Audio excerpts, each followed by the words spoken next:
보통 커뮤니케이션 그러면 잘 말하는 거, 잘 표현하는 것만 얘기를 하지만 그게 아니다.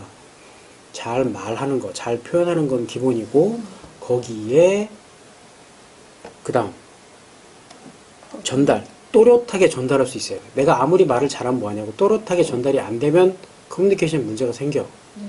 그리고 시시적절이 굉장히 중요한 게 타임리가 굉장히 중요한 거지. 지금 해야 할 얘기를 지금 안 하고 다음에 얘기해버리면 이건 미스커뮤니케이션이 되는 거지. 그래서 타임리 이것도 굉장히 중요한 거야. 시, 때 이런 거. 그래서 내가 잘 표현해야 되는 건 기본이고 정확하고 시적절하게 전달하는 건 뭐 전달해야 so that the message, 내가 전달하는 그 메시지가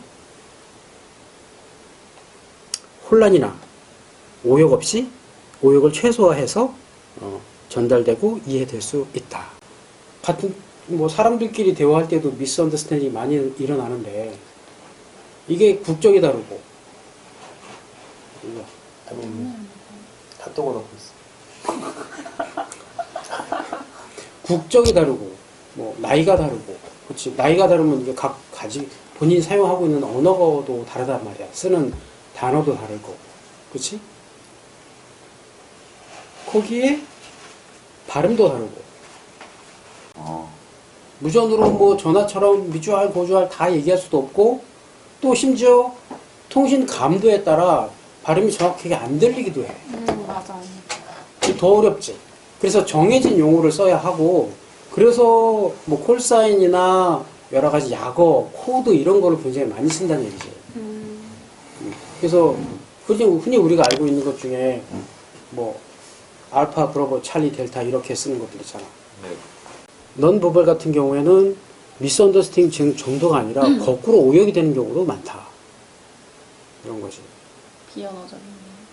뭐 손가락이나 얼굴 표정이나 뭐 입술이나 제스처나 이런 것들이 민족에 따라 문화에 따라 다르게 해석이 되기도 하기 때문에 미스언더스탠딩 하기 쉽지. 그런 장벽, 잠재적 장벽 그런 것들.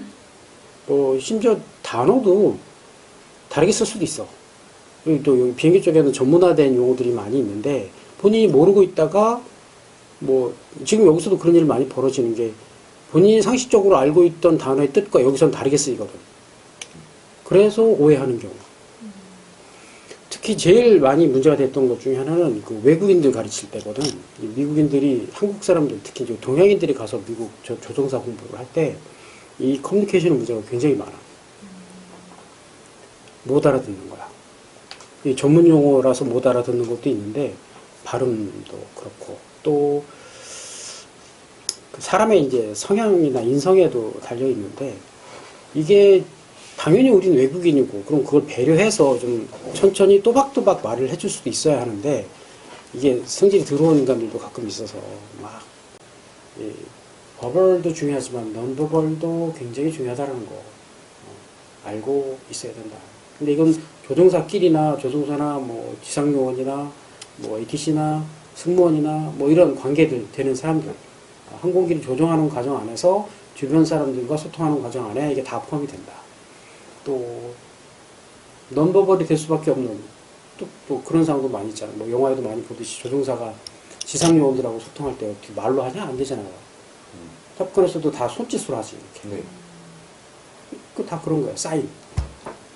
근데 그것도 국가마다 부대마다 다 달라. 손으로 뭔가 표시하는 용어들이 다 다르단 말이야.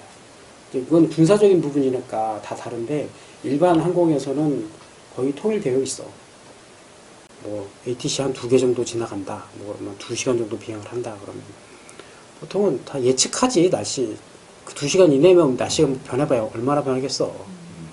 그렇지? 2-3시간 이렇게 비행하는 거야. 뭐. 그렇게 이제 비행할 때는 하다가 혹시라도 뭐 갑자기 그 지역에 뭐 기상 상태가 갑자기 안 좋아진다든지 뭐 바람이 방향이 갑자기 뭐 바뀌었다든지 뭐 돌풍이 분다든지 뭐 이런 특이 조건 그런 것들을 이제 확인하려고 통신을 하지. 이건 자동차도 있는데 자동차는 이제 이렇게까지는 아는데 이제 예전에 내가 이 안테나 달고 다니는 자동차 얘기 한 적 있었잖아. 시티즌 밴드라고 CB 통신하면서 다니는 자동차.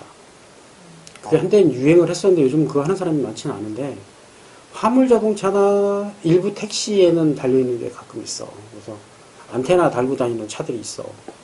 뭐 차 주차할 데가 어디 있느냐. 이건 뭐 차가 크기 때문에 아무데나 주차 못 하거든. 그래서 뭐 단속 정보, 뭐 교통 정보, 그다음에 뭐 심지어 뭐 맛집 이런 거. 지금이야 이게 다 있었지만 예전엔 그런 게 없으니까 그걸로 통신해서 다 사람들하고 친해지기도 하고 그런 정보도 얻고 그렇게 많이 했었다. 나도 그거 했었어. 차에 그 타고 다니면서. 재밌어 생각보다 무전으로 모르는 사람하고 이렇게 통신을 할 때. 재밌어 아주. 그럴 때 이제 이런 용어들도 쓸 줄 알아야 하고 통신하는 방법 이런 것들도 알아야 하니까.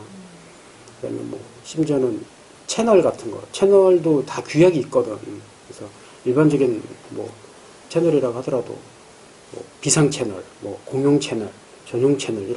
태평양을 건넌다라는 게 쉬운 일도 아니고 날씨나 뭐 여러 가지 방해 전파나 뭐 거리나 뭐 이런 조건들 때문에 뭐 송수신이 제대로 안 됐던 상황이겠지. 그래서 이제 그 영화에도 보면 그렇게 계속 허공에다 말만 하다가 결국 사라지는 그걸로 이제 마무리가 되는데 뭐 결국 문제는 그거였지. 통신 문제. 여기서도 그런 부분을 언급한 거야. 실제 통신 사례를 보면서 이런 기록이 남아 있는데 그때 왜 이런 건 얘기 안 했다 이 사람이 그 얘기를 해주는 거야.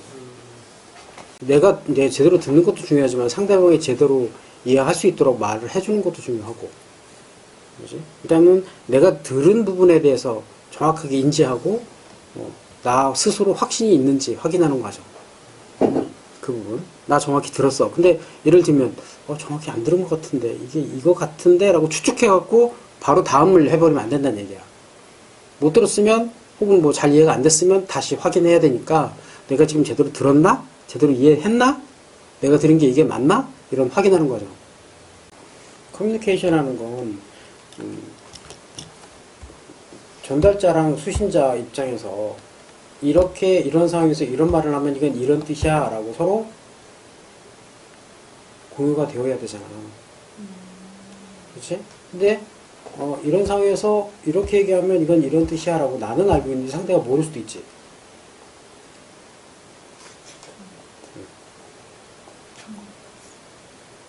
그게 생각보다 많아. 그래서 그런 부분을 최소화시키기 위해서 불필요한 말도 객관적으로 또 상세하게 설명해야 하는 그런 또 원칙도 있지. 설명을 할 때.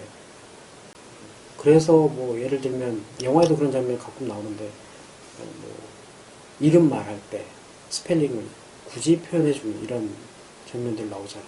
뭐 O가 2개라든지 뭐 M이 2개라든지 뭐 다른 자기는 C 대신 K를 쓴다든지 뭐 이런 식의 표현들 꼭 해줘야 되고 또 발음상의 뭐 L, I 뭐 이런 것들 구분이 안 되는 단어들 이런 것들이 있거든. 그럴 때는 굳이 뭐